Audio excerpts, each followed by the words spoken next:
So yun guys, nakapila na po ako para silipin yung yung buwan. Kasi medyo maulap nga po yung ating kalangitan. Dahil nga kanina nga po makulimlim. Pero ito naman, makikita natin yung buwan. Ito, ayon dito sa telescope, sa nakikita natin.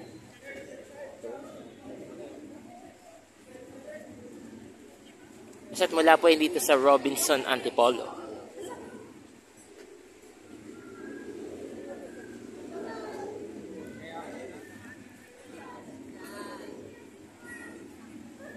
Ayan, pati na nga po pumipila sila. Ayan, may kumukuha nga po ng mga picture.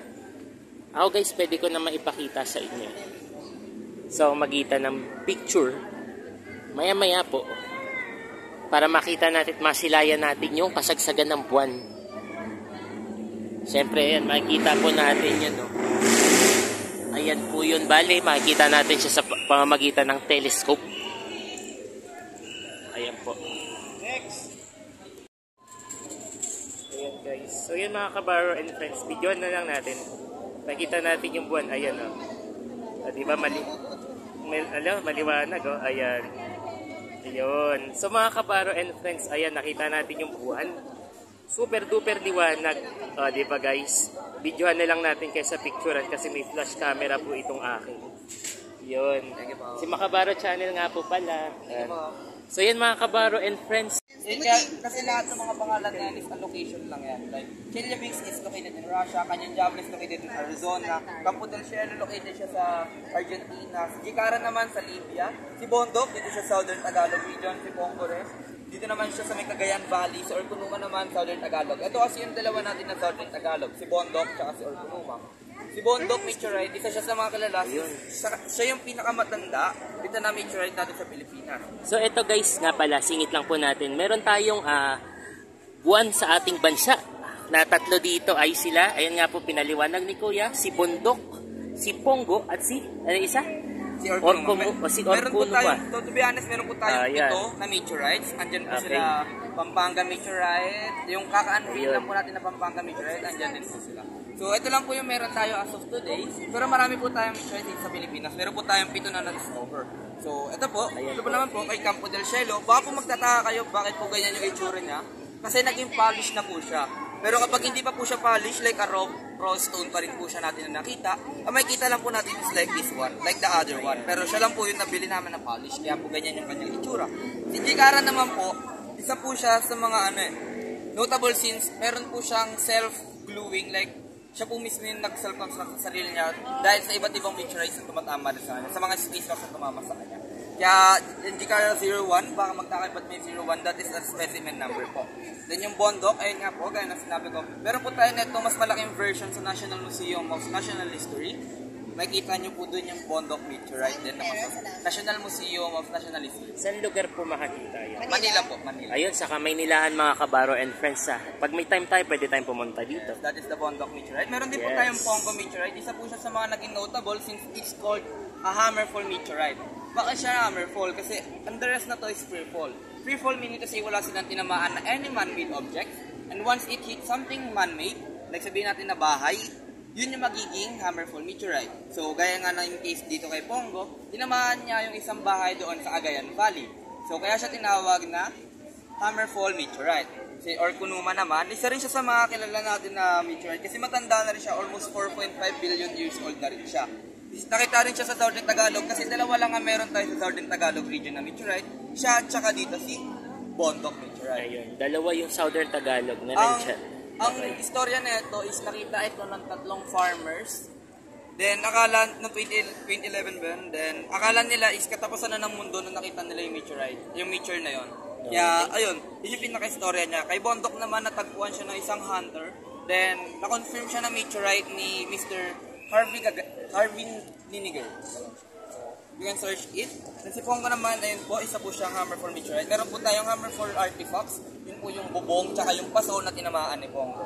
Then, ito yung sa atin sa yes po. Meron pa po tayong marami pa po. Meron pa po tayong 4. Pero wala po tayong kape ngayon rin. Pero meron po tayong 7 talaga na meteorite dito sa ating Pilipinas. Then, ito po, si Bakar 03 naman po, that's the moon rock. Si Moon Rock. Meaning to say, it is a meteorite from moon. So, bakit nga ba nagkaroon? Kasi meron tumamang space rock. And since familiar naman tayo kay Muna Sharp, kadalasan natin nagiging pansalag sa mga ganun na space rock, nagsikalsikan yung debris, and with our gravitational pull, nahatak siya natin. Then same case scenario dito kay Angela. So ito nga po mga kabaro and friends, yung mga buwan na iba-ibang klase. Si una dito sa mula sa Russia, si Chelyabinsk.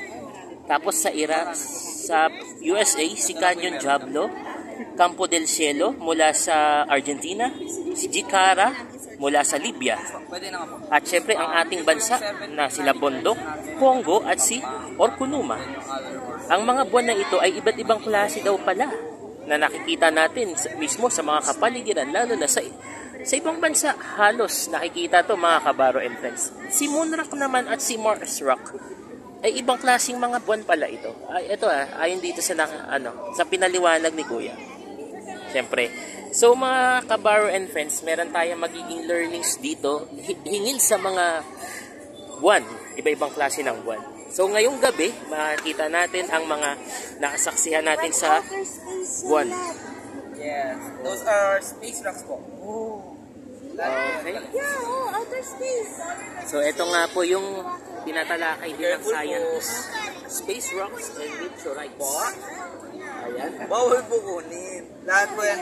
Very precious. Yan lang naman ang kanilang mga precious of mines. Use it to study. Kaya nga sabi ng kanta, bilog na naman ng buwan mga kabaro and friends. Sinasabi ng tatlo, all together now. Pero wag sabi ni Kabayan, magandang gabi, bayan. Ito, ang buwan na ito. So mga kabaro and friends, hindi naman sa pag-aano natin dahil sa buwan, wag natin gawing katatakutan yung mga paniniwala ng mga multo. Depende po yan sa kasaysayan ng ating kalupaan dito sa ating bansa. Diba ho? Mga kabaro and friends, ang buwan naman po ay talaga nilikha sa atin ang kubong may kapal. Umaraw man, umulan, gabi, kahit anong panahon, nakikita din natin ang buwan. Dahil ngayon tag-init, syempre, dahil nga wala tayo yung mga bituin, dahil nga po kanina makulimlim nga. Nabis makita natin sa telescope. Pero okay naman guys. Maraming salamat po uli. Okay, sa pagtangkilik ng ating telescope. Mula dito syempre sa Robinson Antipolo. At syempre marami tayong learnings na natututunan regarding dito sa regarding sa buwan. Iba-ibang klase pala ng buwan ang meron diyan pala sa atin. Nagmula din sa ibang bansa. At syempre dito sa Pilipinas din may 3 buwan nga na nakita nating discovered dito sa atin. Kaya mga kabaro and friends, magandang gabi sa inyo at sana may natutunan tayo sa araw na ito. Yun nga po guys, kita-kits ulit tayo sa mga susunod na video updates mula sa ating Makabaro channel.